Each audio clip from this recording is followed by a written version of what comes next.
క్రైస్తల లెంటులోని 19వ రోజున మనకు అనుగ్రహించిన త్రియేక దేవునికి ముందుగా వందనాలు చెల్లించుకుంటున్నాను. వీక్షిస్తున్న మీకు అందరికీ నా శుభములు తెలియజేస్తున్నాను. ఈనాటి ధ్యానాంశము ప్రవక్త అయిన ఓబద్య జీవితం నుండి మనం నేర్చుకోబోయే పాఠాలు.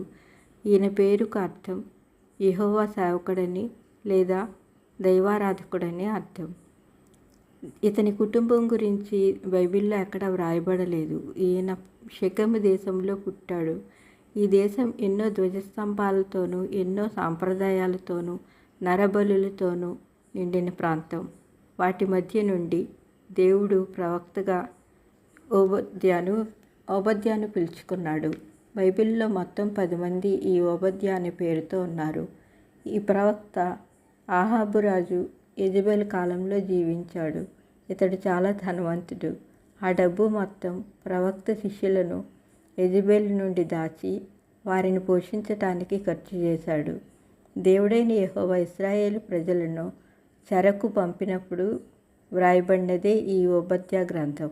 ఈ గ్రంథము ఎదోమీయుల మీద అనగా ఇస్సాకు పెద్ద కుమారుడైన ఏసావు సంతతి మీద దేవుని ఉగ్రతను తెలియజేస్తుంది. ఇశ్రాయేలీలు యాకోబు సంతతి వారు. చిన్న కుమారుడైన ఇస్సాకు కొడుకు యాకోబు తన సొంత సోదరుని కుటుంబంపై వైరం అన్నమాట. ఎదోమీయులతో యుద్ధం చేయటానికి మనుష్యులు కాదు కానీ పరలోక సైన్యాధిపతి వస్తున్నాడు. దానికి కారణం ఎదోమీయుల అహంకారం. ఇది ఓబద్య గ్రంథం 1:3-5 వరకు చూడగలం. ఇశ్రాయేలీలు చెరపట్టబడినప్పుడు ఎదోమీయులు చాలా క్రూరంగా ప్రవర్తించారు. కీర్తనలు 137:7 మనం ఇది చూస్తాం.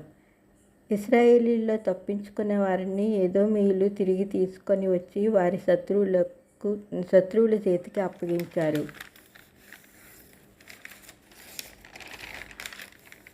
చాలామందిని క్రూరంగా చంపేశారు. ఇశ్రాయేలీలు ఐగుప్తు నుండి తిరిగి వచ్చినప్పుడు కూడా ఈ ఎదోమీయులు వారి దేశం నుండి వెళ్ళనివ్వలేదు. అప్పుడు ప్రవక్త అయిన ఓబద్య ఎదోమీయుల గురించి ప్రవచిస్తాడు. ఎలాగైతే ఇశ్రాయేలీలను అవమానించారో అదేవిధంగా ఎదోమీయులు కూడా అవమానించబడతారని, వారు నివసించే ప్రదేశాలు నిర్మూలమవుతాయని, ఇంకనూ వారు ఇశ్రాయేలీలు శత్రువుల పక్షాన చేరారు కాబట్టి ఉగ్రత తప్పకుండా వారి మీదకు రాబోతుందని, రాజ్యం మరలా ఇశ్రాయేలుకు సొంతమవుతుందని, సియోను పర్వతం మరలా ప్రసిద్ధి చెందుతుందని, యాకోబు సంతతి వారు అగ్నిలా ఉంటారు, యోసేపు సంతతి వారు మంటలా ఉంటారు, అయితే ఏసావు సంతతి వారు పొయ్యిలోని పుల్లవుతారని చెప్పాడు. వారిలో ఎవరు కూడా తప్పించుకోలేరు. ఇశ్రాయేలీల్లో మిగిలిన వారు షోమ్రోనుకు వెళ్ళాలనుకునేవారు సారెపతును స్వతంత్రించుకుంటారు.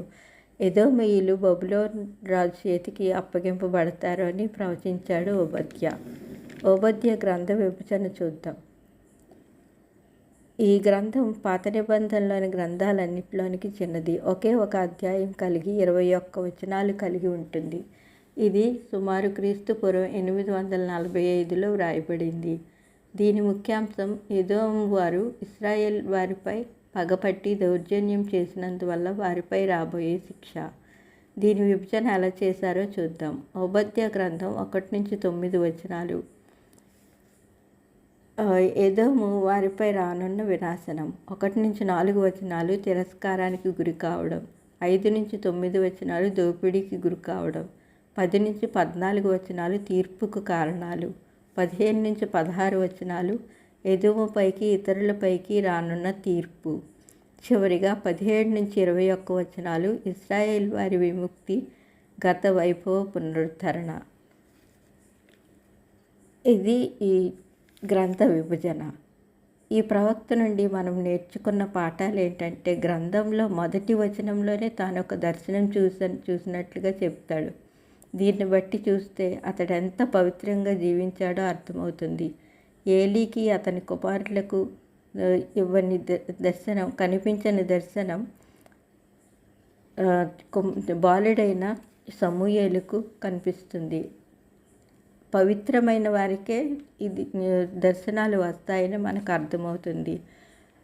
దేవుని పిలుపుని అందుకున్నాడు ఇతడు. ప్రియులారా, మనల్ని దేవుడు తన పరిచర్యకు పిలవాలంటే ఓబద్యా వలె దేవునిలో నడుస్తున్నామా?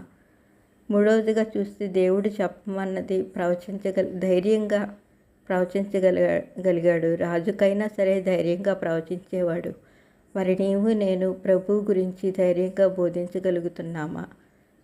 నాలుగవదిగా చూస్తే ఓబద్యా పేరుకు అర్థం దైవారాధకుడు లేదా యెహోవా సేవకుడు అని అర్థం.